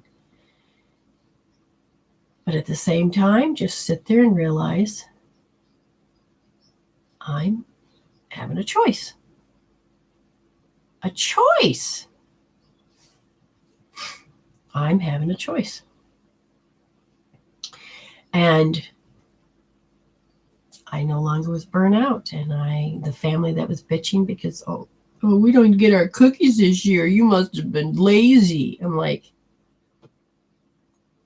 I'm really producing these people to say this to me. And, I looked and I healed out the twang. And then when they did it again, I'm like, you're lucky you didn't, because I was going to found some dog shit out there. I thought, I could whip you up some because I know how much you love those cookies. And it turning it around into a funny comedy thing instead of feeling like one had to be hurt or one was out without loss. But it was just like turning it around.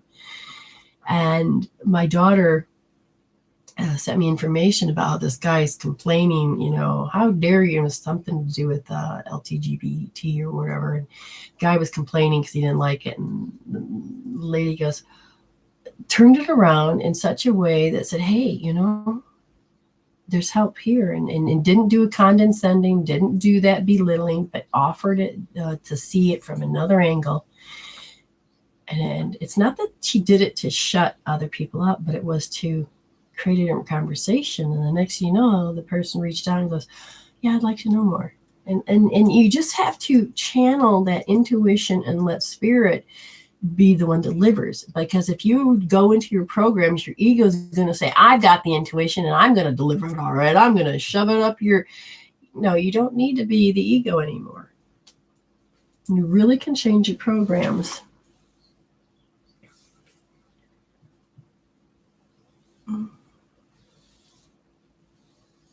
Oh, so that's true. So some people say that, hope. Let me tell you something about hope. It says hope is like a plan that requires, I can only see with one eye, waiting it out. Not as simple as, I have hope saying it, walk out or, wow, I really can't see. Hope is just, would be gold. Now, here, one thing my daughter told me, Mom, why do you use hope when people say, well, they're hoping and it's really, they get their hopes up and all of a sudden it's just failed? I says, there's a difference between having that light guide you or turning it around and using it like ego would to hurt you. Because when I say, I hope it works out for you, is that I give you this light and I want you to hold on to that. There is always that option. There's always that option, and understanding that certain doors will be shut. Certain doors will not open because they're not meant for you. And I want you to hold on to the hope that you get and understand that. And wait until you learn more about the soul. Then you're going to just slap yourself silly that you were holding on to, I hope they don't die. But if you understand the soul, they're trying to figure out, what was my exit plan? The soul already knows it has to do something. It's us that get really selfish when somebody dies because we want them to stay around. But their soul already knows it's time for them to go. And you will get to a point just before death that you get it. You figure it out. And you're like, oh, yeah, I'm ready to go. Not the ones that says, oh, yeah, I'm ready to go, and then wish they were dead. That's not, they haven't gotten to that point. There will be that point where all of a sudden their soul will be greeted at a certain point, and they're like, oh, it becomes this coherence in a soul way that, but it's all good. So you guys are doing really well. Ooh, a lot of my programs have me reacting by pushing my family away from thinking I'm not fully loved. Isn't that interesting? She says, as I started calling bullshit and have been working on healing out my shit. Yes. And isn't that interesting, though, that if you think back, you're like, I would have created that when I was a kid. So it would have been rational to the irrational child. But as an adult, you're like, why the hell am I doing that? And if you can call bullshit out on it and you're like, I don't have to believe in that program. I don't have to follow that program. You're already way miles ahead. And that third option, yes, the third option is always amazing. I am so proud of you, Betty, because it takes a long time sometimes for people to get that third option. You had to have been ready to get these learnings. I haven't even fully gave you all of these learnings yet, which I feel like if I could write a book, I would put it in there. I can see it on the tip of my mind. Oh, good. Family relationships have been much better. Yes. Especially when you can call bullshit on your own self. Like, oh, that's a program I don't need anymore. I'm so proud of you. Oh my God. That is so awesome. So you find that you're alone. Call in spirit. Use the golden lasso. Go out there. And anything that says that, you can't have it, bullshit. Call bullshit on it. Heal it out with the healing tool. Even if it's just EFT, because that's an amazing tool. And you wait. The universe is going to shift it. Oh, this is what you want? Okay, here you go. And then it'll lay right out for you. And you're like, yeah. And then you're going to get good at manifesting this stuff because you're not trying to control it. Saying, oh, wait a minute. Hold on. That's not, it has to have a gold trim with the silver lining. Oh, no, sorry. That's the silver lining with the black trim. Sorry. No, you won't have to control it. All of a sudden, the door will fling open for you. And you're like, that's my door. Did you see that? That's my door. Oops, Spirit's trying to tell me something. Okay. You want to talk to somebody in there? Okay, so someone is on the other side going, wait, is that who I think it is?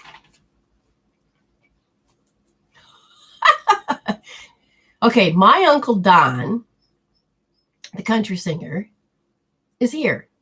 So I'm assuming this means it's for you, Betty, as well. Yes? Because all of a sudden, oh, I love it. She says 12-12 meditation was so amazing to me. Oh, see? No more black points. You got it. So he just, oh my God, okay. We're just going to set it out to the universe because he wants to send love to all his kids. Now, I'm not close to them. Maybe you're closer than I am. And he just wants to say, amazing, bravo. And you have raised some really, really decent kids, really cool kids, really, he's acknowledging that. And it's so, his heart singing, because he's singing, his heart singing. He goes, it's nothing like you think.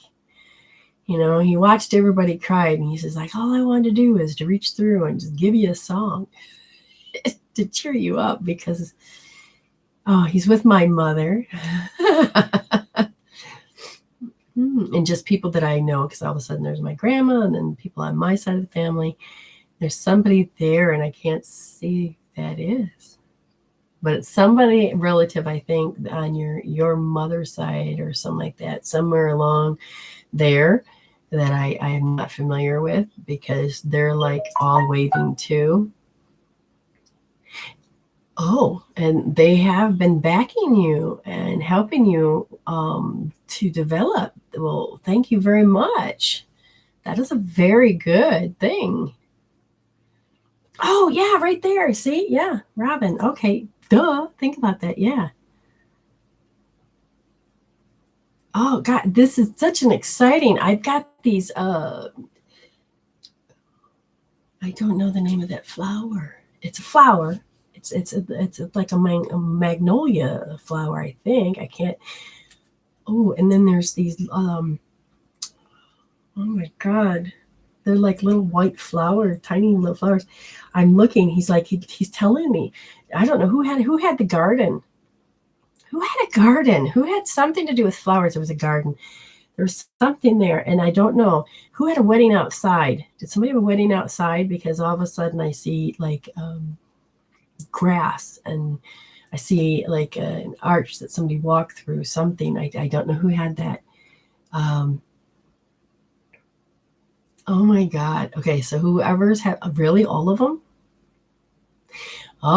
He says no matter what celebration it is, he's been sitting there, what do you call it?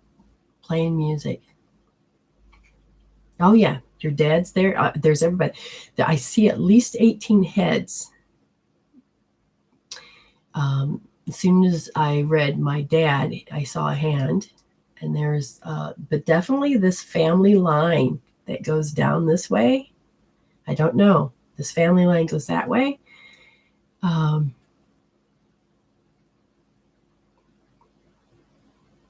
No.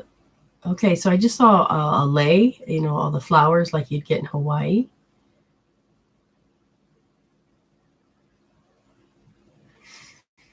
Oh, these beautiful smells. Now, like something, I just saw a present under the Christmas tree, and I don't quite understand that one.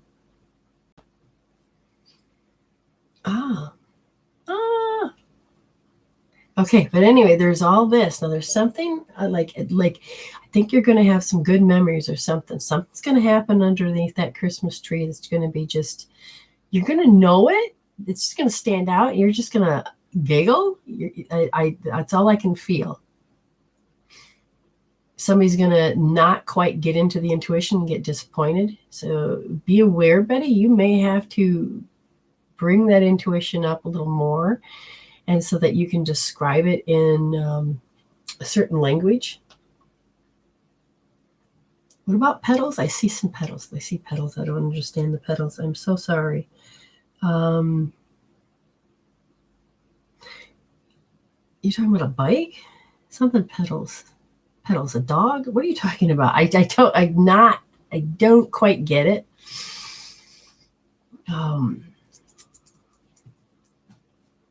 What am I doing? Is there a cat that goes up a tree or something? Because all of a sudden I just zoomed right up. I mean, I don't know. All of a sudden I felt like it was a cat just for a second. I wanted to bat a ball. So I'm assuming it's like a cat or something.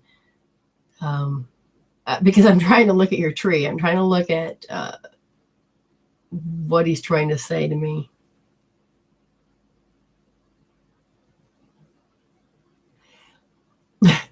I think.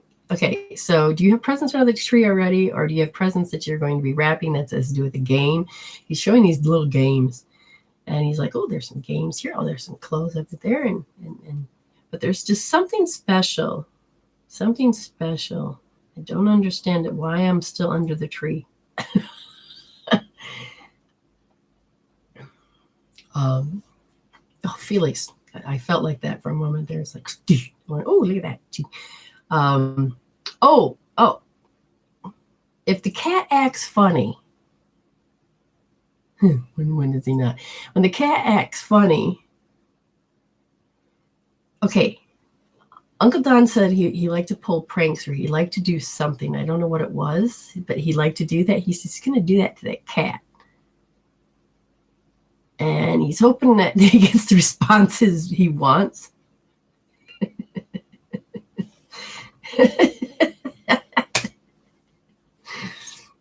Lavender. That is what I'm smelling. So it's your tree I'm smelling.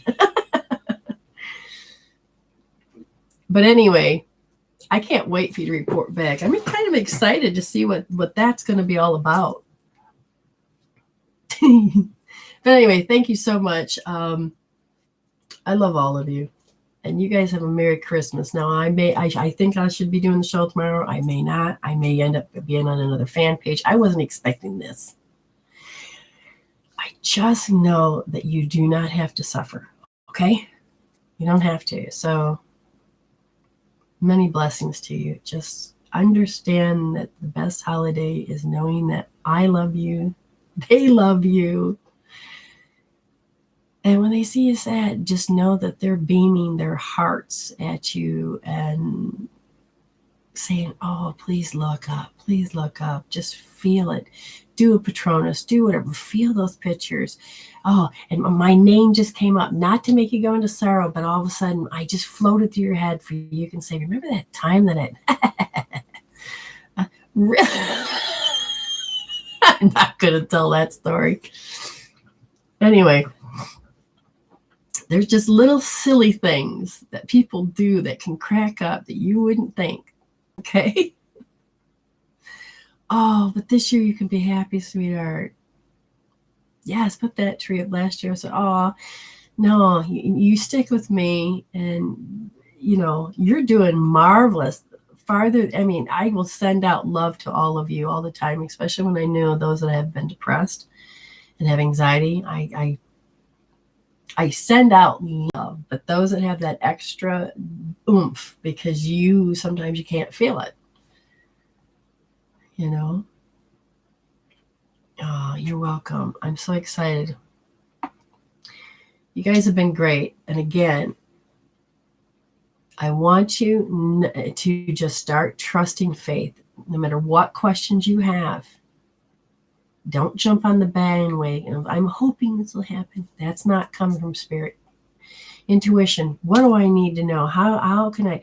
And that is, you need to be able to hold that support and that faith that door is open for them. If that door is closed, that they don't crash, you can say, okay, where's the door that's meant for them? So when somebody says, well, my husband get a job, he went into the interview for it. And the thing is, it's not just that simple, because everybody has emotions. If that door's open to him, it'll be his. But if that door's closed, it was not meant for him. And the more you think with negativity, the more you can't see your door open. Just say, thank you, Spirit. Show us the door. Show us where to go. And sometimes it's tough, because when you have to hope and you have to wait, your ego can tell you a bunch of bullshit. And you're like, no, shut up. I know you can get that. Just oops, stay there.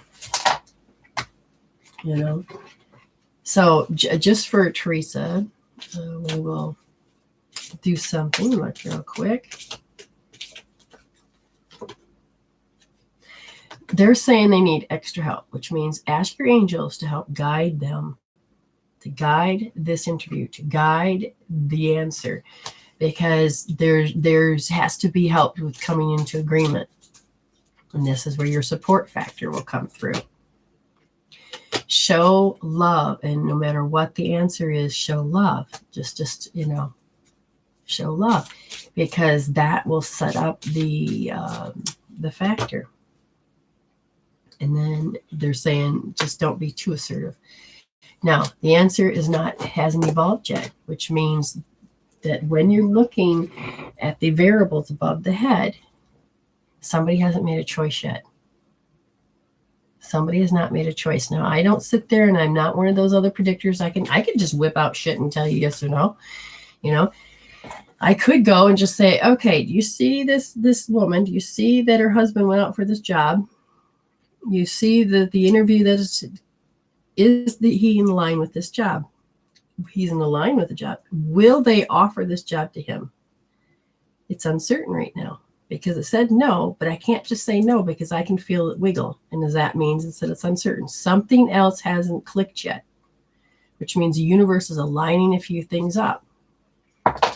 Okay.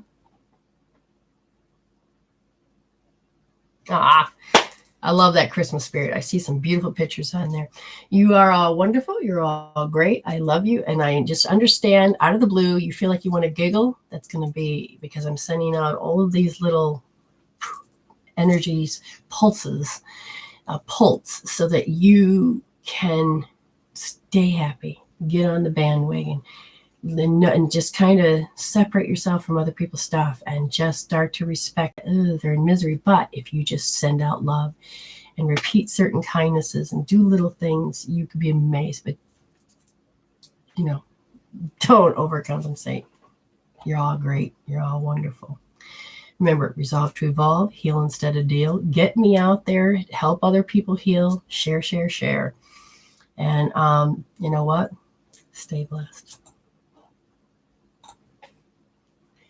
Stay blessed, Teresa, or Tammy, everybody, Patricia. Okay, there we go.